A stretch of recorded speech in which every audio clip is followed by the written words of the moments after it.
नमस्कार, मैं जितेंद्र चतुर्वेदी। मतांतर में आप लोगों का स्वागत है। तो बिहार में अभी खेला शुरू हुआ है और जब खेला कह रहा हूं तो स्पीकर वाले मसले से इसका कोई लेना देना नहीं है। असल में यह जो खेल चल रहा है वो महागठबंधन के भीतर चल रहा है। अब आप कहेंगे ये आप क्या नई चीज ले आए, तो साहब ये नई नहीं है, पब्लिक डोमेन पे तैर रही है। तो उस खेला पर हम लोग आएंगे, लेकिन उससे पहले दो तीन बातें हैं उस पर चर्चा करना बड़ा जरूरी है, और जो सीधे बिहार से जुड़ी हुई हैं और नीतीश बाबू से जुड़ी हुई हैं। यह भी बड़ी बात है। देखिए, बिहार में जो व्यवस्था बनी है उसके बाद से तो चहुदिशा में जो है वो तो एक अलग मसला है, लेकिन बड़ी बात यह है कि नीतीश बाबू ने बोला, आरसीपी सिंह को लेकर उन्होंने अपने मुखार बिंदु से दो चार शब्द निकाले और उन शब्दों में उन्होंने तीखा हमला किया, जिससे एक बात तो साफ हुई कि आरसीपी सिंह ने चोट गहरी दी है जदयू। अब कितनी गहरी है वो तो आप जानते ही हैं कि पार्टी तक विखंडित होने जा रही थी। बहरहाल, दूसरा सवाल जब आया उनके सामने ईडी और सीबीआई का, तो अब ये देखिए, ये उन्होंने कहा कि ये सब फालतू की बात है, लेकिन असल में यहीं से काम की बात शुरू होती है और इसीलिए वीर सांघवी ने गहरा कटाक्ष किया। वो बड़े पत्रकार हैं, उन्होंने एक लंबा लेख लिखा है और जो कुछ कहा है उस पर हम लोग आएंगे, लेकिन पहले इस काम की बात पे आ जाते हैं। नीतीश कुमार के बारे में कहा जाता है कि वो 3C से समझौता नहीं करते हैं। अब आप मजेदार बात देखिए कि जिस जंगल राज के खिलाफ उनकी राजनीति खड़ी हुई, उसी जंगल राज के साथ हो चले राजग। दूसरा, करप्शन। ईडी सीबीआई की बात फालतू लग रही है, और अब जो वो फालतू लग रही है तो अब हो सकता है करप्शन की जो है कोई नई परिभाषा गढ़ ली गई हो, और यही वजह है कि जब वो ये कहते हैं कि ये लोग समाज को तोड़ने का काम कर रहे हैं, तब वीर सांघवी लिखते हैं कि असल में सेकुलरवाद का ये पाखंड है जो नया गठबंधन नीतीश बाबू ने बनाया है। और वो आश्चर्य करते हैं कि अच्छा, आज आपको पता चल रहा है, जब 17 में भागे थे तब आपको पता नहीं था, या उससे पहले जब आप भाजपा के साथ थे तब आपको पता नहीं था कि ये लोग समाज को तोड़ने की बात कर रहे हैं। तो ये एक, आप ये समझिए कि बड़ा तीखा हमला है उस इकोसिस्टम का, जिस सिस्टम का हिस्सा बनने की कोशिश नीतीश बाबू कर रहे हैं। और अभी यह हमला उनका अकेला नहीं है, ये तो उस सिस्टम से हो गया।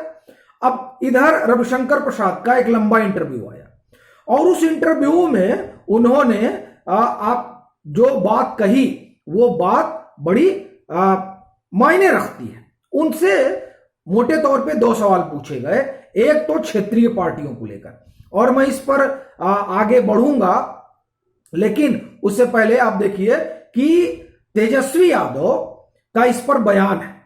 वो 10 जनपद गए हुए थे सोनिया गांधी से मिलने।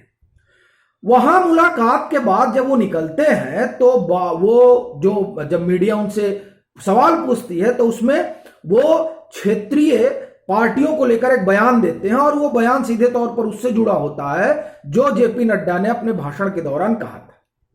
वो उसमें वो तमाम लंबी तहरीर देते हैं और कहते हैं कि ये लोग जो कह रहे हैं उससे तो क्षेत्रीय पार्टियां खत्म हो जाएंगी और लोकतंत्र फिर खत्म हो जाएगा। यहीं से एक सवाल शुरू होता है कि जिनसे मिलने गए थे राहुल गांधी दरअसल उन्होंने भी राजस्थान में जब चिंतन शिविर हुआ था अभी 3 महीने पहले, तो कहा था कि इन क्षेत्रीय दलों की कोई विचारधारा नहीं होती। तो अब वहां गए थे तो क्या वो क्षेत्रीय दलों को मजबूत करने की तरफ बढ़ रहे हैं, ये एक सवाल है। और ये इसी से जुड़ा सवाल जब उनसे पूछा गया रविशंकर प्रसाद से, तो उन्होंने कहा कि नहीं, हम ऐसा नहीं मानते हैं। पर दूसरा जो उनका सवाल नीतीश बाबू से जुड़ा था, उस पर उनका जवाब बड़ा जबरदस्त रहा, और वो जवाब दरअसल कुछ वैसा ही था जैसा वीर सांघवी ने लिखा है। उन्होंने जो कहा वो कुल लबोलुआब यही था कि अवसरवादिता की राजनीति वो कर रहे हैं। लेकिन अब बड़ी चीज ये है कि ये जो अवसरवादिता की राजनीति का मसला आया, हम आप कहेंगे कहां का रोड़ा कहां आप लाके अटका रहे हैं, तो असल में इसी अवसरवादिता में बिहार का पूरा खेला छुपा हुआ है। जदयू राजद से इसलिए जुड़ी चूंकि उसका आधार खत्म हो रहा था। और खास तौर से वो सेकुलर वोट जिसको वीर सांघवी लिख रहे हैं कि ये तो जो उनका कहने का लबोलुआब है कि ये विशुद्ध पाखंड है, तो असल में उस वोट को बचाने की कवायद रही इस पार आने की। तो ये तो अपना आधार बढ़ाने के लिए आ गए, ये जदयू का अवसर है।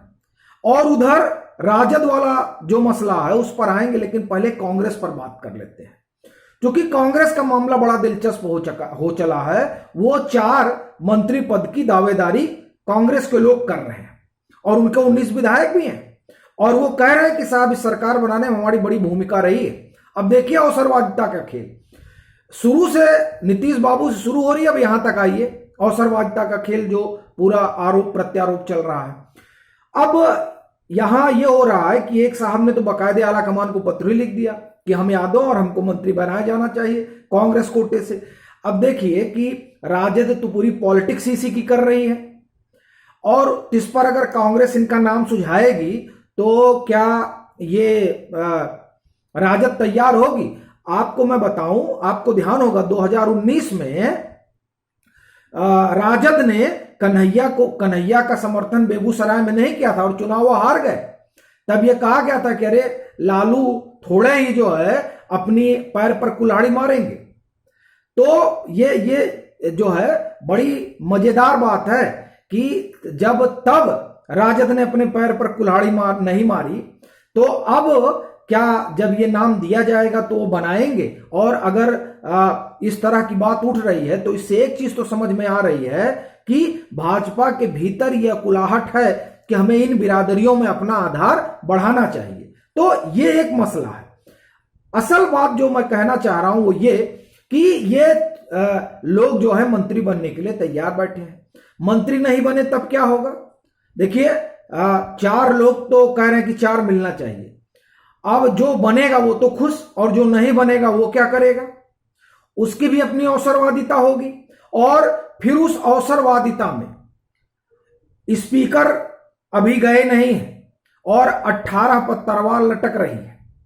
ये एक बात है। दूसरी बात, अब आप आइए, जदयू का हमने कर ही लिया।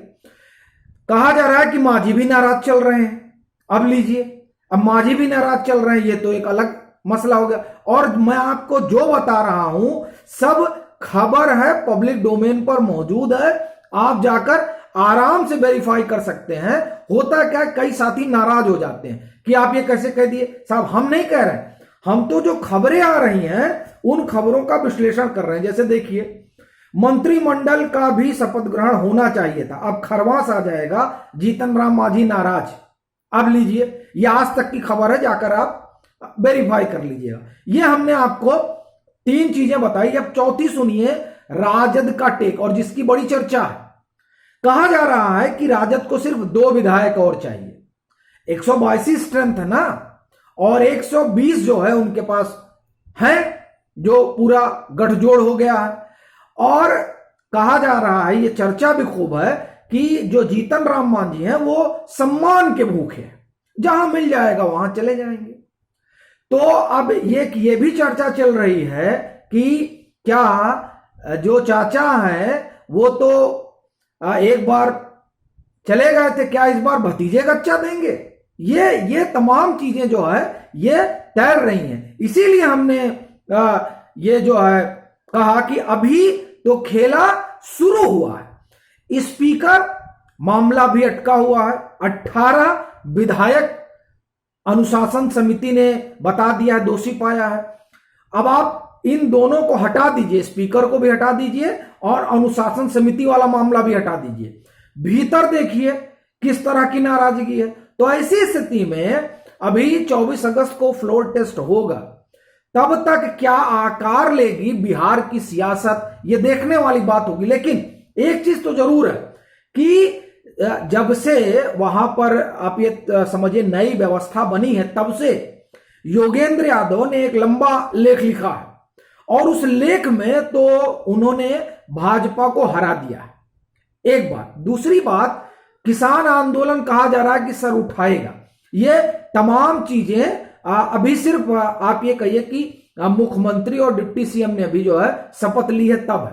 और अगर 24 अगस्त को फ्लोर में टेस्ट नहीं हो पाया, मतलब टेस्ट में पास नहीं हो पाया, तब क्या परिस्थितियां बनेंगी, ये देखने वाली बात होगी। लेकिन मैं नहीं कह रहा हूं कि फ्लोर टेस्ट में वो पास नहीं होंगे। अपना कहना यह है कि फ्लोर टेस्ट तो मान लीजिए निकल गया, लेकिन ये जो तमाम चीजें चल रही हैं ये कहां जाएंगी, कितने दिन सस्टेन होगी ये जो मौजूदा सरकार है।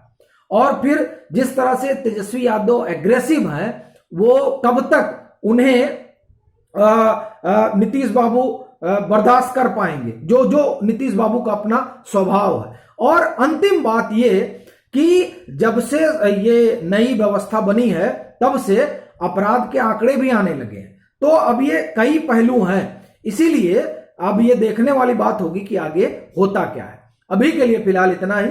अगर आप मतांतर से नहीं जुड़े हैं तो जुड़िए, वीडियो को लाइक कीजिए, शेयर कीजिए और अपने सुझाव जरूर साझा कीजिए।